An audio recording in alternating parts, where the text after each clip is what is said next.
Io non sono un amante del body horror, non tanto perché spesso ci sono scene particolarmente schifose, quanto più perché proprio non mi fa impazzire come ramo dell'horror, un po' come i film splatter. Però ci sono volte in cui do una possibilità anche a film di questo tipo, molto spesso per errore perché penso che siano qualcos'altro, e non sempre rimango deluso. Ecco, a volte mi capita di incappare in piccoli film indipendenti come Appendage, una pellicola del 2023 distribuita da Disney Plus e basata sull'omonimo cortometraggio del 2022. Ve lo racconto in breve, cercando di non farvi grossi spoiler.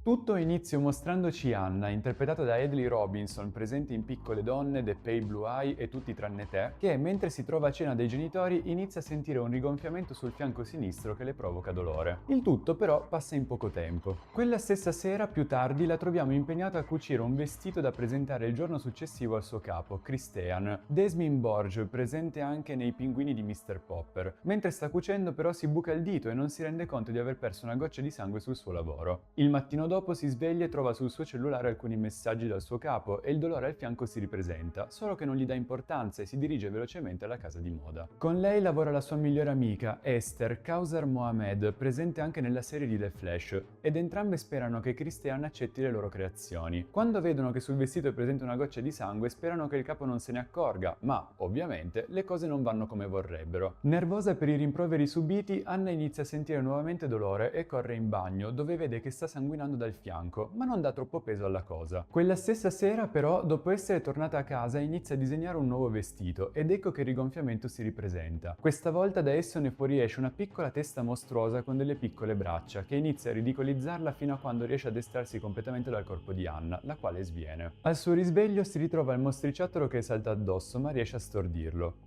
Una volta fasciatasi il fianco, decide di prendere ispirazione dai suoi vestiti insanguinati e crea un nuovo abito che Christian il giorno successivo adora. Dopo il lavoro va da una dermatologa per capire cosa possa essere l'irritazione cutanea che le è rimasta sul fianco, ovviamente senza dire alla dottoressa del mostro, e questa le spiega che essa, dato che si è presentata su un neo, potrebbe essere stata causata dall'assorbimento del DNA di un suo possibile gemello, presente nel grembo di sua madre durante la gravidanza. Quella sera va al bar con Esther e vede che sta messaggiando con Kelin, il fidanzato di Anna, interpretato da Brandon Michael Smith, presente anche in Nonno Scatenato, cosa questa che scatena le gelosie della protagonista. Tornata a casa, il mostro si offre di aiutarla e le fa notare quanto siano legati Esther e Kelin, ma Anna non sta al suo gioco, lo prende e lo porta in cantina, dove lo lega ad un palo. Il mattino dopo si rifiuta di uscire con il fidanzato e la migliore amica e inizia a cercare se altre persone abbiano il suo stesso problema.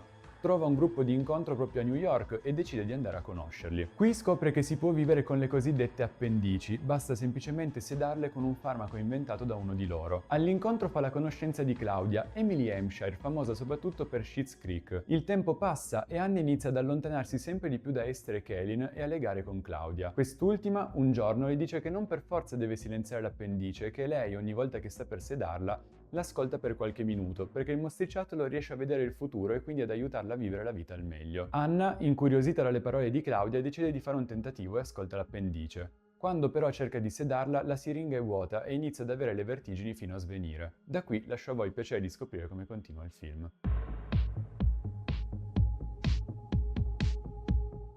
La regista Anna Slocovich, prima di questo direttrice solo di qualche cortometraggio, fa un gran bel lavoro con questo suo primo lungometraggio. Molto brava nel creare un crescendo nella trama veramente molto interessante e nella gestione dei tempi, pur tentando ogni tanto alcune mosse autoriali che si potevano evitare. Non stiamo quindi parlando di un lavoro eccezionale, però è sicuramente un buon punto di partenza. Bene la fotografia, pur non essendo particolarmente impattante.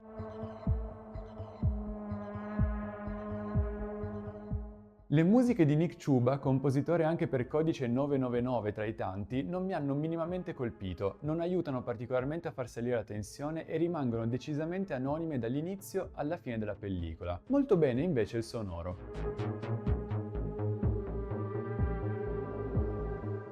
Adley Robinson ci prova.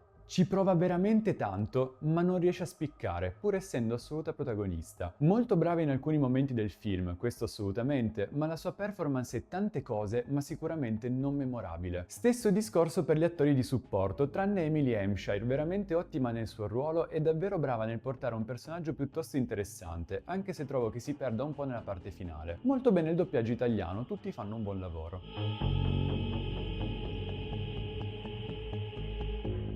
Come vi dicevo in apertura, io non amo particolarmente i body horror e non sono mai molto propenso a vederli.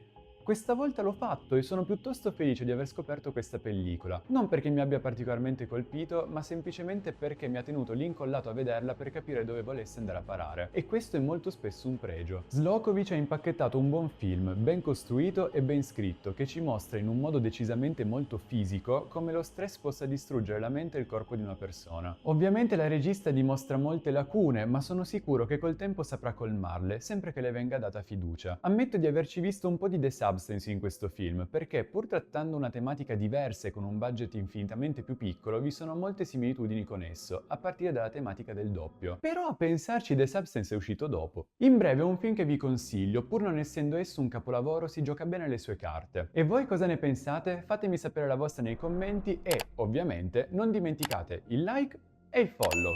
Ciao!